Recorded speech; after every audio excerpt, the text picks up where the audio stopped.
नमस्कार दोस्तों, इस वीडियो में हम राजस्थान की प्रमुख नदियों के बारे में 20 महत्वपूर्ण क्वेश्चन देखने वाले हैं। ऐसे 20 क्वेश्चन जो बार बार एग्जाम में पूछे जाते हैं राजस्थान की नदियों के संबंधित। तो ये 20 क्वेश्चन हम देखने वाले हैं, तो आप वीडियो अंत तक जरूर देखें। हर एक क्वेश्चन को पूरी डिटेल से देखेंगे और एक बार आप खुद से आंसर देने का प्रयास करें। तो देखते हैं फर्स्ट क्वेश्चन। निम्न में से आदि खारी और आदि मीठी नदी कौन सी है? तो देखिए, आदि खारी और आदि मीठी नदी कौन सी है? क्या होगा इसका आंसर? चंबल, बनास, लूणी या माही? तो क्या हो जाएगा इसका आंसर? ये है लूणी नदी। लूणी नदी आदि खारी और आदि मीठी नदी है। देखिए, लूणी नदी की अगर उद्गम की बात करें तो अजमेर की नाग पहाड़ियों से निकलती है। नाग पहाड़ियाँ। और देखिए, बाड़मेर का जो बालोतरा है, बालोतरा तक तो ये है मीठी नदी, और बालोतरा के बाद हो जाती है ये खारी। तो ये आदि खारी और आदि मीठी नदी हो जाएगी। अगला क्वेश्चन है, सोम, अनास, जाखम, हरण, मोरेल किसकी सहायक नदियां हैं? तो देखिए, ये सोम है, अनास है, जाखम, हरण, मोरेल ये किसकी सहायक नदियां हैं? माही, बनास, चंबल, साबरमती। तो क्या होगा इसका आंसर? ये हो जाएगा अपने माही नदी की सहायक नदियां ये सभी। देखिए, जाखम होगी, सोम हो गया, अनास, हरण, मोरेल, इसके अलावा चाप हो गया, चाप, बादर, ये सभी माही नदी की ही सहायक नदियां हैं। और इसके अगर उद्गम की बात करें माही नदी की, तो ये एमपी की विंध्याचल की पहाड़ियों से निकलती हैं और राजस्थान में कहाँ से प्रवेश करती हैं? बांसवाड़ा के निकट जो खादू गांव है, खांदू गांव, उसके निकट से राजस्थान में प्रवेश करती हैं। और सोम, माही, जाखम जो त्रिवेणी संगम है, सोम माही नदियाँ और जाखम नदी ये तीनों मिलकर त्रिवेणी संगम बनाती है। कहाँ पर? बेणेश्वर धाम, डूंगरपुर, जिसको आदिवासियों का महाकुंभ कहा जाता है। अगला क्वेश्चन है, वह नदी जो कर्क रेखा को 2 बार पार करती है कौन सी नदी है? तो देखिए, कर्क रेखा को 2 बार पार करने वाली नदी कौन सी है? तो इसका आंसर भी हो जाएगा अपने माही नदी, ऑप्शन फर्स्ट। देखिए, माही नदी कर्क रेखा को 2 बार पार करती है। इसके उपनाम पूछ ली जाए तो क्या है इसके उपनाम? वागड़ की गंगा, कांठल की गंगा, आदिवासियों की गंगा, ये सभी इस माही नदी के ही उपनाम है। ये उपनाम भी इसके पूछे जाते हैं, तो आप ध्यान रखें। अगला क्वेश्चन है, राजस्थान की एकमात्र नदी जो अंतर्राज्यीय सीमा बनाती है। देखिए, अंतर्राज्यीय सीमा मतलब 2 या 2 से अधिक राज्यों के मध्य सीमा बनाती है, ऐसी कौन सी नदी है राजस्थान की? बेड़च, चंबल, लूणी या बनास? तो क्या हो जाएगा इसका आंसर? ये है अपने चंबल नदी, ऑप्शन सेकंड इसका हो जाएगा सही आंसर। देखिए, चंबल नदी एमपी, राजस्थान और यूपी 3 राज्यों में बहती हैं, 3 राज्यों की नदी हैं। और ये मध्य प्रदेश और राजस्थान में एमपी और राजस्थान की लगभग 252 किलोमीटर सीमा बनाती हैं। तो इसका आंसर क्या हो जाएगा? चंबल नदी इसका हो जाएगा आंसर। देखिए, इसके अगर उद्गम की बात करें चंबल नदी के, तो यह कहाँ से निकलती है? चंबल नदी जो एमपी की जनापाव की पहाड़ियाँ हैं, एमपी जनापाव की पहाड़ियों से निकलती हैं और यह दक्षिण से उत्तर की ओर बहती हैं।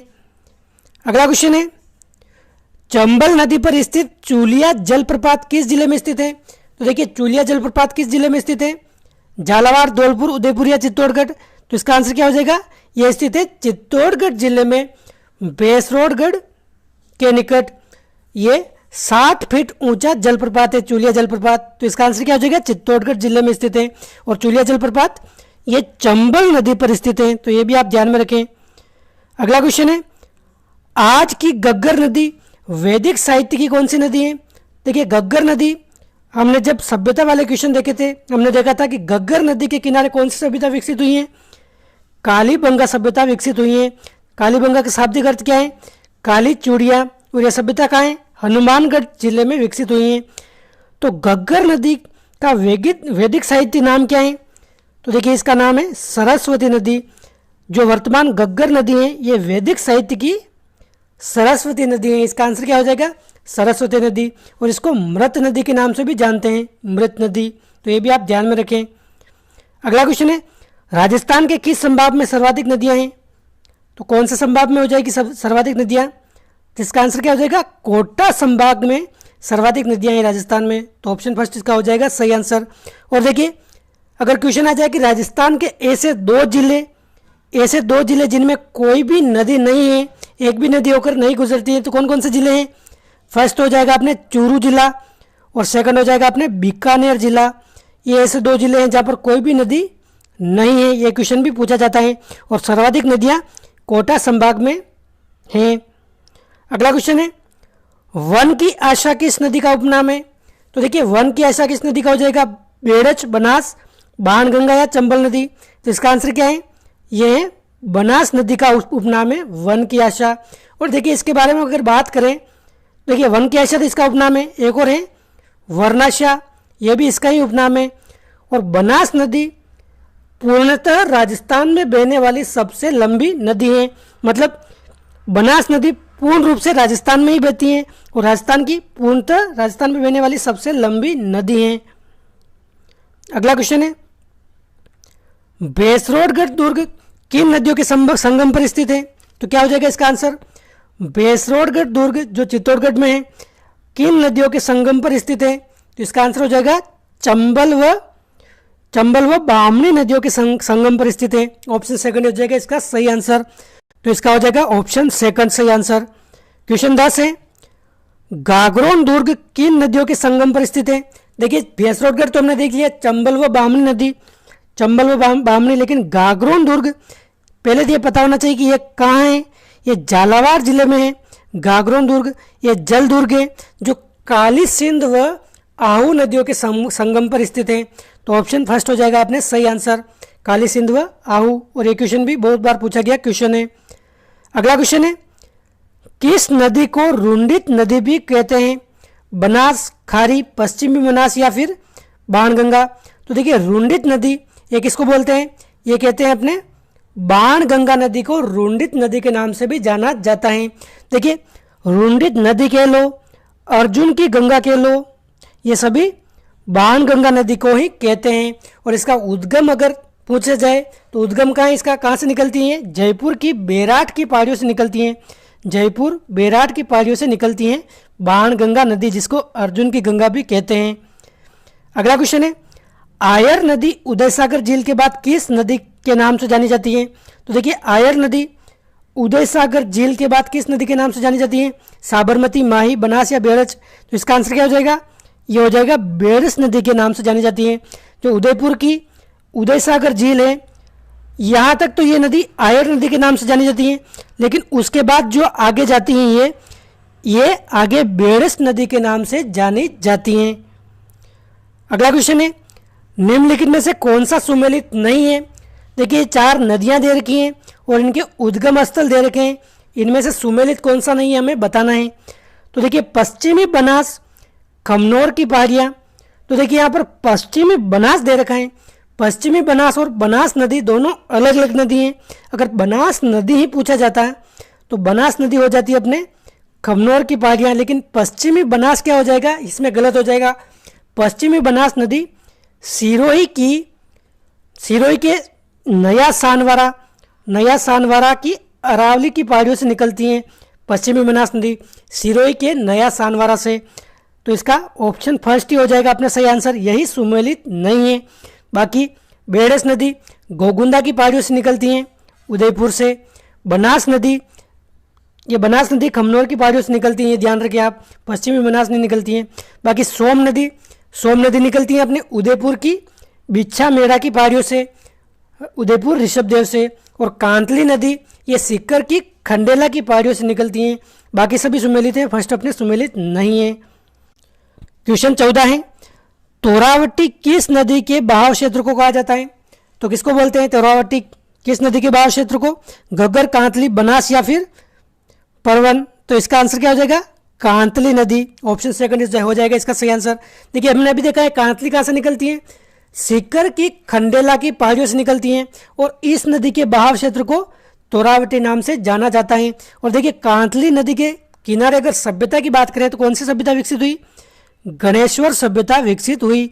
ये क्वेश्चन भी आप ध्यान रखें, यह भी महत्वपूर्ण क्वेश्चन है। वह नदी जिसमें बाढ़ आने पर इसका पानी पाकिस्तान तक चला जाता है, ऐसी कौन सी नदी है जिसमें बाढ़ आ जाए तो इसका पानी पाकिस्तान तक चला जाता है? लूणी, चंबल, कांतली या घग्गर नदी? तो इसका आंसर क्या हो जाएगा? यह है घग्गर नदी। ऑप्शन 4 हो जाएगा इसका सही आंसर। देखिए घग्गर नदी के किनारे कालीबंगा सभ्यता विकसित हुई, हमने अभी देखा था। और इसमें अगर बाढ़ आ जाए तो इसका पानी पाकिस्तान के जो फोर्ट अब्बास है, फोर्ट अब्बास तक चला जाता है। और पाकिस्तान में घग्गर नदी को किस नाम से जाना जाता है, ये क्वेश्चन भी पूछा जाता है। तो पाकिस्तान में घग्गर नदी को हकरा नदी के नाम से जाना जाता है, हकरा नदी के नाम से। और देखिए घग्गर नदी जो है इसके बहाव क्षेत्र को क्या बोलते हैं, नाली नाम से जानते हैं, नाली। घग्गर नदी के पाट को नाली कहते हैं, तो ये भी आप ध्यान रखें। अगला क्वेश्चन है, बारात जिले के शेरगढ़ अभ्यारण्य में कौन सी नदी बहती है। तो देखिए सबसे पहले आपको पता होना चाहिए शेरगढ़ अभ्यारण्य कहाँ है, बारात जिले में स्थित है। शेरगढ़ अभ्यारण्य बोल दो, शेरगढ़ दुर्ग बोल दो, ये सभी कहाँ है, बारात जिले में है। और इसको शेरगढ़ दुर्ग को क्या बोलते हैं, एक और नाम है इसका कोशवर्धन दुर्ग। तो इसमें कौन सी नदी बहती है, तो इसका आंसर क्या हो जाएगा, इसका आंसर है परवन नदी। ऑप्शन फर्स्ट इसका हो जाएगा सही आंसर, शेरगढ़ अभ्यारण्य में परवन नदी। बिसलपुर बांध किस नदी पर स्थित है। देखिए काफ़ी कॉमन सा क्वेश्चन बार बार पूछा जाता है। तो बिसलपुर बांध अपने हैं किस नदी पर, बनास नदी पर स्थित है, ऑप्शन 4। और ये टोंक में स्थित है, टोंक जिले में।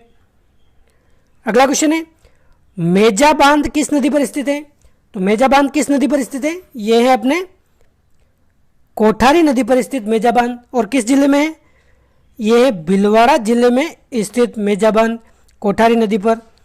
अगला क्वेश्चन है, रामेश्वर घाट त्रिवेणी संगम की नदियाँ कौन सी हैं। तो देखिए रामेश्वर घाट त्रिवेणी संगम ये कहाँ है, ये सवाई माधोपुर में है, सवाई माधोपुर, रामेश्वर घाट त्रिवेणी संगम। तो इसकी कौन सी नदियाँ हैं, 3 नदियाँ। तो इसकी नदियाँ कौन सी हो जाएगी, सोम माही जाखम। तो देखिए सोम माही जाखम ये बेणेश्वर धाम जो है वहाँ पर त्रिवेणी संगम बनाती हैं, रामेश्वर घाट नहीं है, बेणेश्वर धाम, जिसको आदिवासियों का महाकुंभ भी कहा जाता है। बनास चंबल सीप, तो इसका आंसर क्या हो जाएगा, रामेश्वर घाट बनास चंबल सीप, ये त्रिवेणी संगम बनाती है। कौन सी नदियाँ, बनास चंबल सीप। तो ऑप्शन सेकंड अपने हो जाएगा एकदम करेक्ट आंसर। और देखिए बनास बेड़च मेनाल, तो बनास बेड़च मेनाल ये त्रिवेणी संगम कहाँ स्थित है, ये है बिगोद भीलवाड़ा, बिगोद मांडलगढ़ भीलवाड़ा में ये त्रिवेणी संगम स्थित है, बनास बेड़च मेनाल ये वाला। और बनास चंबल सीप हो जाएगा अपने रामेश्वर घाट सवाई माधोपुर। अगला क्वेश्चन है, फुलवारी की नाल अभ्यारण्य से होकर कौन सी नदी गुजरती है। तो देखिए फुलवारी की नाल अभ्यारण्य कहाँ है, ये अपने उदयपुर में स्थित है। तो इस अभ्यारण्य से होकर गुजरने वाली नदियाँ कौन कौन सी हैं। तो देखिए सोम नदी, मानसी, वाकल या फिर उपयुक्त सभी।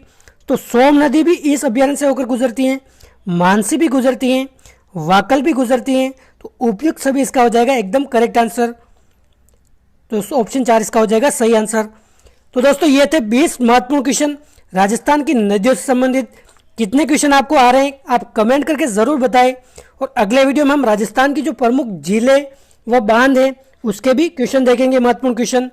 तो वीडियो अच्छा लगा है तो लाइक कीजिए, चैनल पर पहली बार आए तो सब्सक्राइब कीजिए। मिलते हैं अगले वीडियो में नए टॉपिक के साथ। जय हिंद, जय भारत।